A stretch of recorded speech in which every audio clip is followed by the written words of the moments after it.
pencapaian Volunetsing 2030.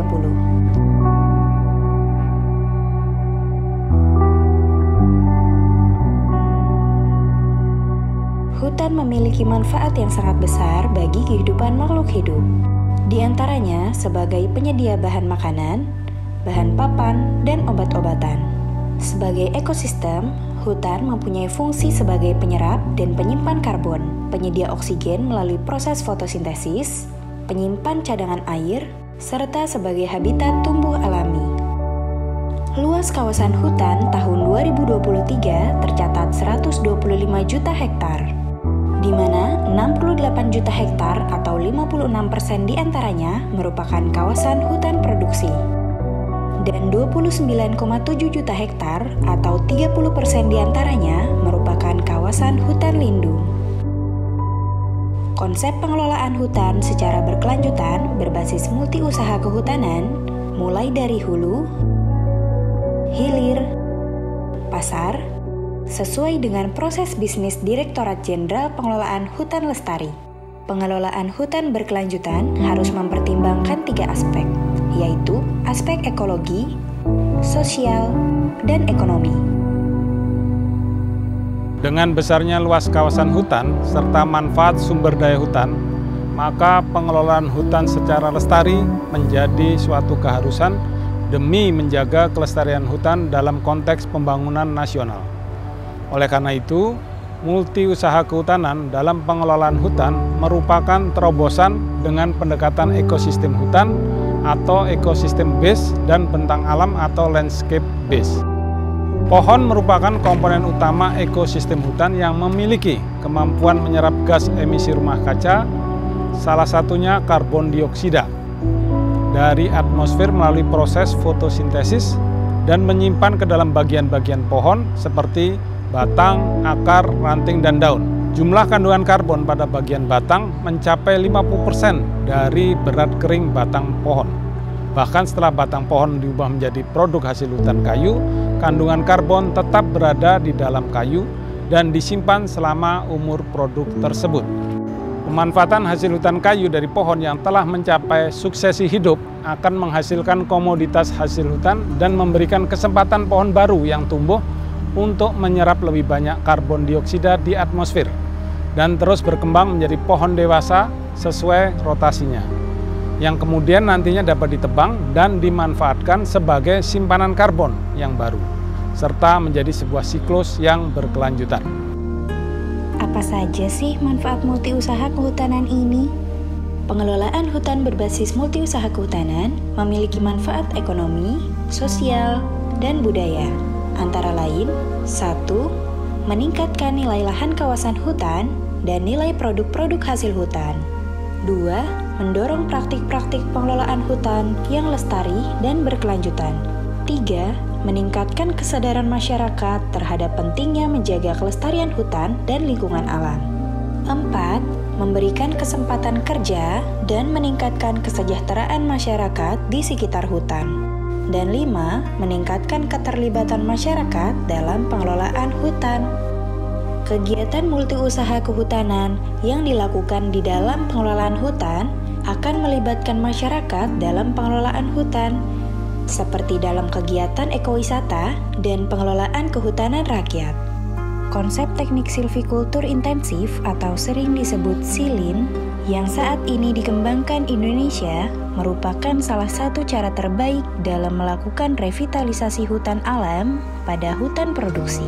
Teknik ini dikembangkan dari beberapa model, yaitu Tebang Pilih Indonesia atau TPI, Tebang Pilih Tanam Indonesia atau TPTI, Tebang Pilih Tanam Jalur atau TPTJ, dan Tebang Pilih Tanam Indonesia Intensif atau TPTII.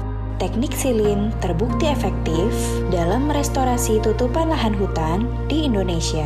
Implementasi teknik SILIN menghasilkan outcome tegakan hutan yang tinggi. Dampak langsung yang dirasakan dari penerapan teknik SILIN antara lain meningkatkan produktivitas hutan, meningkatkan kualitas tutupan lahan hutan, meningkatkan biomasa, menjaga keanekaragaman hayati, dan meningkatkan daya serap air oleh hutan. Dampak tidak langsung dari teknik silin adalah penyerapan tenaga kerja, peningkatan pendapatan masyarakat sekitar hutan dalam membantu aktivitas kegiatan silin, serta peningkatan jenis satwa liar.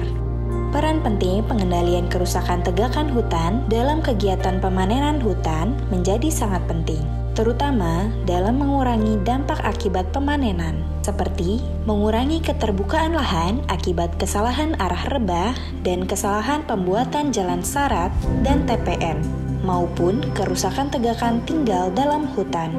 Hal ini akan memberikan kerugian secara ekologi dan ekonomi bagi usaha pemanfaatan hutan apabila tidak ditanggulangi. Oleh karena itu, penggunaan teknik pemanenan berdampak rendah atau Reduced Impact Logging atau RIL menjadi sangat penting untuk mengurangi kerusakan hutan sehingga kelestariannya tetap terjaga. Reduced Impact Logging atau RIL merupakan suatu teknik pemanenan hutan yang berfokus pada bagaimana meminimalkan dampak negatif terhadap tegakan hutan dan lingkungan serta keanekaragaman hayati.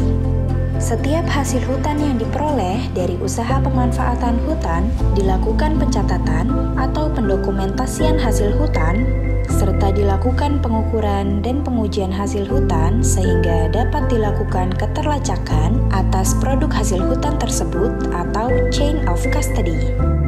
Pengukuran dan pengujian hasil hutan dilakukan untuk mengetahui jenis, jumlah, dan volume atau berat serta mutu atas hasil hutan. Hasil pengukuran dan pengujian hasil hutan digunakan sebagai dasar penetapan besaran nilai dari penerimaan negara bukan pajak atau PNBP yang disetorkan kepada negara. Hasil hutan yang diproduksi dari usaha pemanfaatan hutan yang telah dilakukan pengukuran dan pengujian hasil hutan serta dibayarkan PNBP akan diangkut ke industri pengolahan hasil hutan, yaitu Perizinan Berusaha Pengolahan Hasil Hutan atau PBPHH, untuk dilakukan pengolahan menjadi barang setengah jadi dan barang jadi. Industri pengolahan hasil hutan menjadi sangat penting karena industri memberikan nilai tambah yang tinggi dan mampu menyerap tenaga kerja sehingga mampu menggerakkan roda perekonomian dan menjadi salah satu tolok ukur kontribusi usaha kehutanan dalam pembangunan ekonomi nasional.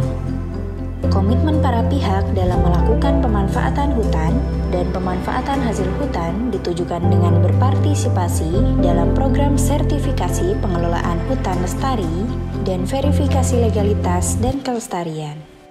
Dengan memiliki sertifikat pengelolaan hutan lestari atau SPHL, pengelola hutan menjamin bahwa produk hasil hutan yang dihasilkan berasal dari pengelolaan hutan yang bertanggung jawab dari aspek lingkungan, sosial, dan ekonomi, serta memperhatikan kepentingan masyarakat lokal dan konservasi keanekaragaman hayati.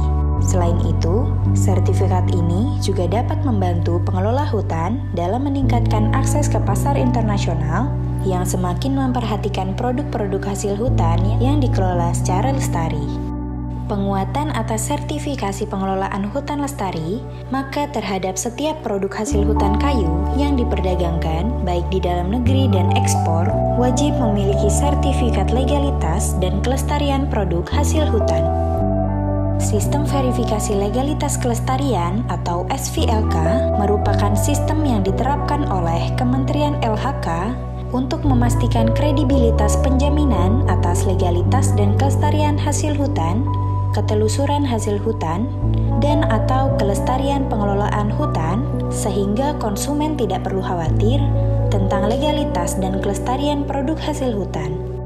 Pemerintah Republik Indonesia menerapkan SVLK untuk memastikan agar semua produk kayu yang beredar dan diperdagangkan di Indonesia memiliki status legalitas dan kelestarian yang dapat dipertanggungjawabkan.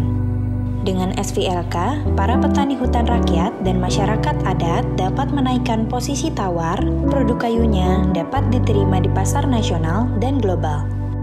Para produsen mebel dan kerajinan kayu juga percaya diri akan legalitas sumber bahan baku kayunya, sehingga mudah meyakinkan para pembeli dari luar negeri. SVLK telah diakui secara internasional dalam sistem yang kredibel dan efektif dalam mempromosikan perdagangan kayu yang legal dan berkelanjutan. Sistem ini telah didukung oleh Uni Eropa dan merupakan upaya pemerintah Indonesia untuk memerangi illegal logging dan mempromosikan pengelolaan hutan lestari. Kita semua tentunya suka membangun dengan arsitektur atau bertema kayu, karena selain cantik juga ramah lingkungan. Pastikan bahan kayu yang kita gunakan berasal dari daerah yang memiliki SVLK untuk memastikan pasokan kayu yang ramah lingkungan dan lestari. Nilai ekonomi sumber daya hutan dapat dilihat dari besarnya penerimaan negara bukan pajak atau PNBP, usaha pemanfaatan hutan, dan nilai ekspor produk hasil hutan. Data tahun 2022 menjelaskan hasil hutan kayu telah memberikan kontribusi PNBP dan devisa yang besar di luar sektor energi dan sumber daya mineral. Masa depan ekonomi sektor kehutanan dari pemanfaatan hasil hutan sangat menjanjikan apabila melihat kecenderungan produksi hasil hutan bukan kayu dan hasil hutan kayu, khususnya dari hasil budidaya yang terus meningkat.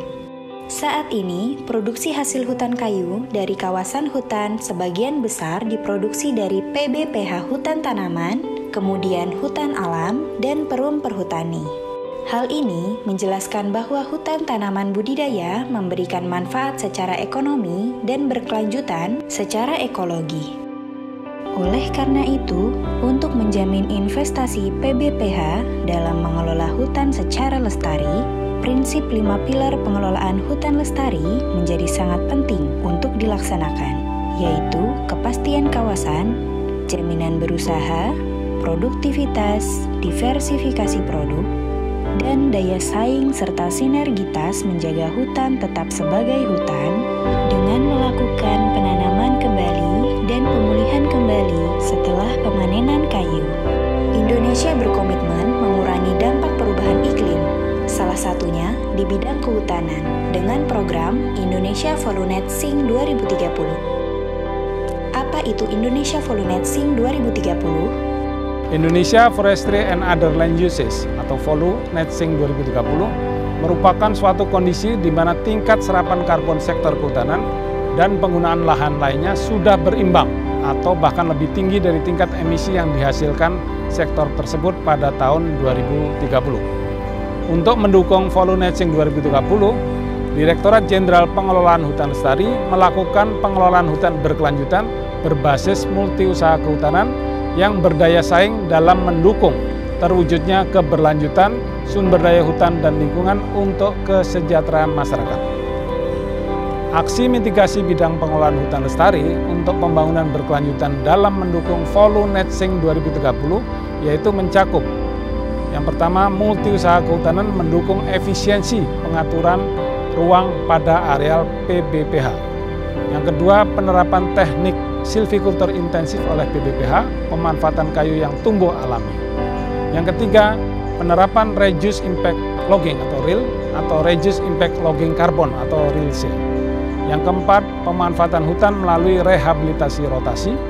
Dan yang kelima, pengembangan hutan tanaman energi serta yang keenam, pemulihan lingkungan atau restorasi ekosistem. Penerapan multi usaha kehutanan yang dikelola berbasiskan lanskap ekosistem hutan ini diyakini akan menjadi pilar penting sebagai bagian dari aksi mitigasi perubahan iklim. Dalam momentum ini, Direktorat Jenderal Pengelolaan Hutan Lestari, Kementerian Lingkungan Hidup dan Kehutanan mengucapkan Selamat Hari Bakti Rimbawan. Mari Rimbawan Indonesia tetap menjaga kelestarian hutan melalui multi usaha kehutanan dalam pencapaian Indonesia VOLU Net Sink 2030.